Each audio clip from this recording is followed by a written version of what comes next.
Mr. Speaker, I'd like to thank both the member for Torrens and also the member for MacKillop for their words. Mr. Deputy Speaker, just in conclusion, I'd just like to reaffirm what the member for Torrens has said. The reason this motion, West Torrens, I apologise. I get my easts and wests wrong sometimes.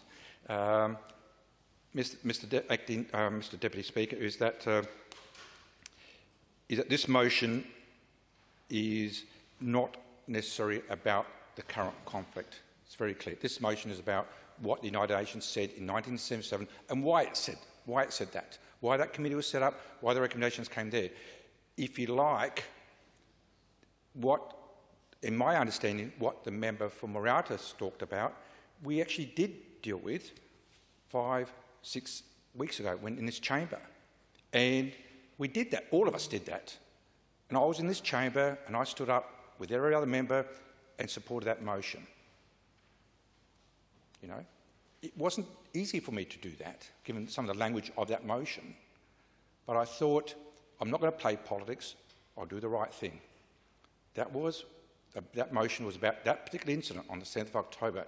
And today I've reaffirmed that was a horrific time for the Israeli people. And I've acknowledged that in my speech today.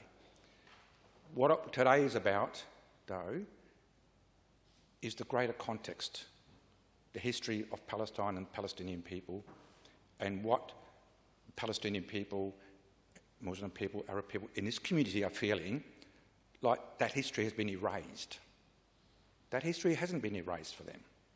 They still experience it. And in fact, Mr. Acting Speaker, two things which I've read in some papers recently, locally, made me think about this. One, there was a story of a woman who is now in Gaza, going through the horrors of what's happening in Gaza today. She was in Palestine when she was 3 years old, when Israel was created, and her family were pushed out of Israel. She's reliving the Nakba for the second time in her life. She has been in a refugee camp for 70-something years. She's raised a family in a refugee camp, and now she's displaced again. She's displaced. Her and her family have been displaced again, twice in a lifetime. And that's what this motion is about, is to acknowledge that experience of the Palestinian people for that time.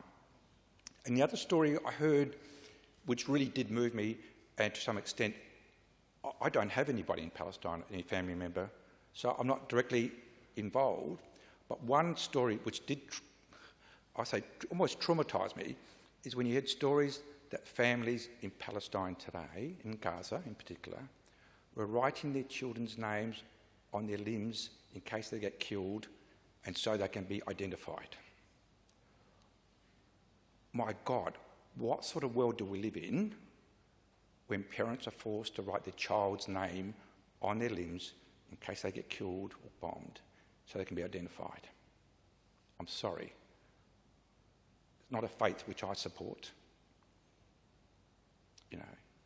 And this is not a war between Islam and a war between Judaism. Palestinians are a multi-faith group. There are Christians, there are Orthodox, there are a whole range of different people. And so that's why this motion needs to stand as it is, because it provides that context and that understanding. And in doing so, I do not in any way diminish the pain and the grief of the Israeli peoples on the 7th of October, nor the grief they're still experiencing today because their family members are abducted. It's inhumanity in its worst examples. But I'm sorry, I cannot accept that you can bomb refugee camps, you can bomb schools, you can bomb hospitals where women are giving birth to children and say that's okay. I'm sorry, I can't accept that. And there is no justification. My plea to this chamber is in the same way we stand together 5-6 weeks ago, and I was one of them, stood together for that motion that we do today and bring some healing to this community by doing that.